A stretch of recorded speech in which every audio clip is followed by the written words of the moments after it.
So I've been asked by a few people to do the 3 and the 6 times table, so I'm going to do both today.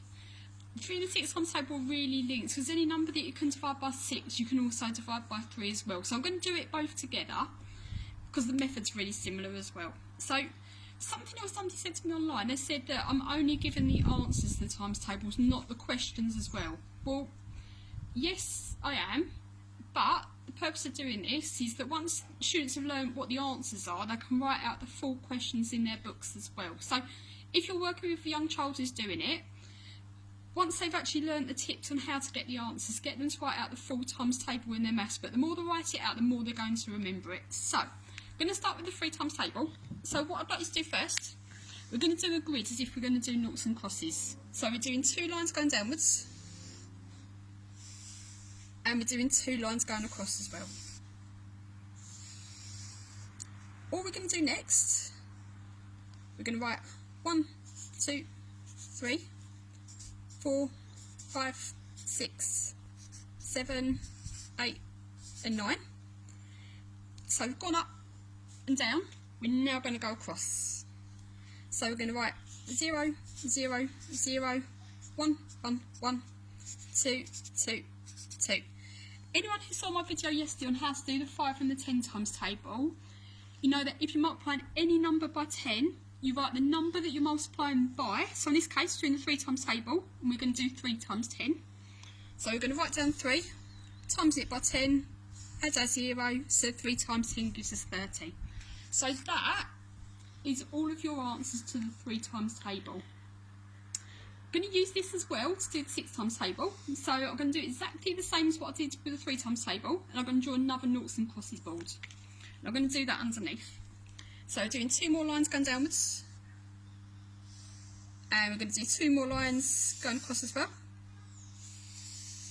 And same as before, we're going to write 1, 2, 3 going upwards. So doing 1, 2, 3, 4, 5, 6, 7, 8 and 9. But rather than 0, 1, 2, now we're going to do 3, 4 and 5. So we're going to do 3, 3, 3, 4, 4, 4, 5, 5, 5. And again, we're going to multiply our 6 by 10. So we're going to write our 6 down. We're doing what 6 times 10 equals. We're going to put a 0 on the end of it, and that's going to give us 60. So 6 times 10 gives us 60. Now at the moment, we've got a mishmash of numbers here. We don't need all of those numbers. So I said we're doing noughts and crosses board. We're actually going to do crosses.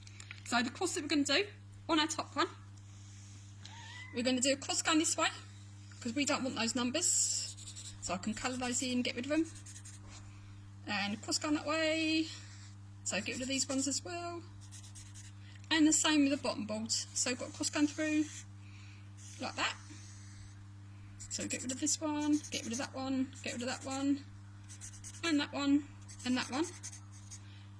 Everything that's left is your answers on the 6 times table. So 1 times 6, we've got a 6, 2 6s 12, 3 6s 18, 4 6s 24, 5 6s gives us 30, 6 6s gives us 36, 7 6s gives us 42, 8 6s gives us 48, 9 6s gives us 54, and 10 6s gives us 60. So obviously don't want to leave it in a mess like that. That's when you get your children to write it out neatly in their maths book. But that's a quick way of them learning the 3 and the 6 times table, or the answers to those anyway. And that's it for today. Alright, thanks.